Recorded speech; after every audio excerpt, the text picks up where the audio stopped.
రాజకీయాలు రాజుకుంటున్నాయి. ప్రతిపక్షాల పోరు మొదలైంది.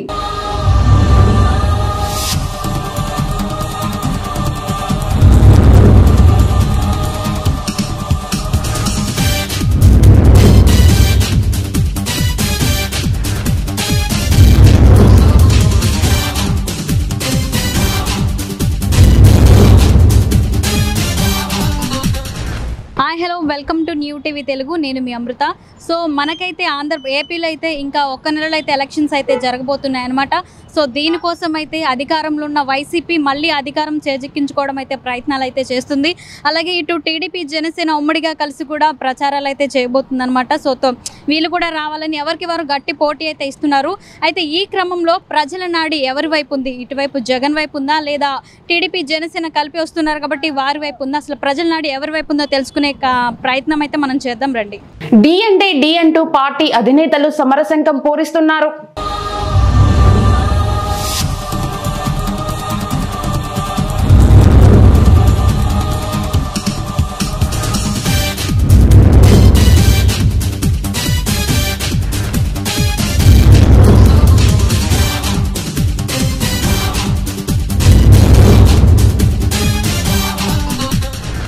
మీ పేరు?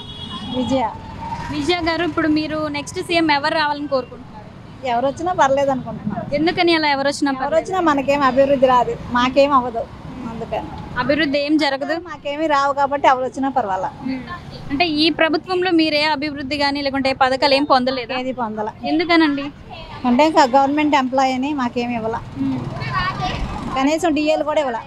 సరే, మీకు ఇవ్వకపోయినా అంటే ఈ రాష్ట్రం అభివృద్ధి చెందాలంటే పలానా వాళ్ళు వస్తే బాగుంటుంది అన్న అభిప్రాయం కూడా ఏమో ఐడియా లేదు. ఎవరు వచ్చినా పర్వాలేదు అనుకుంటున్నాం. మాకు ఎవరు వచ్చినా అభివృద్ధి లేదు కాబట్టి ఎవరు వచ్చినా పర్వాలా.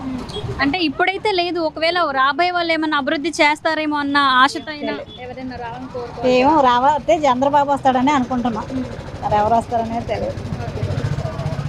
రాబోయే ఎన్నికల్లో కాబోయే నాయకుడి గురించి ప్రజల మాటల్లో తెలుసుకుందాం.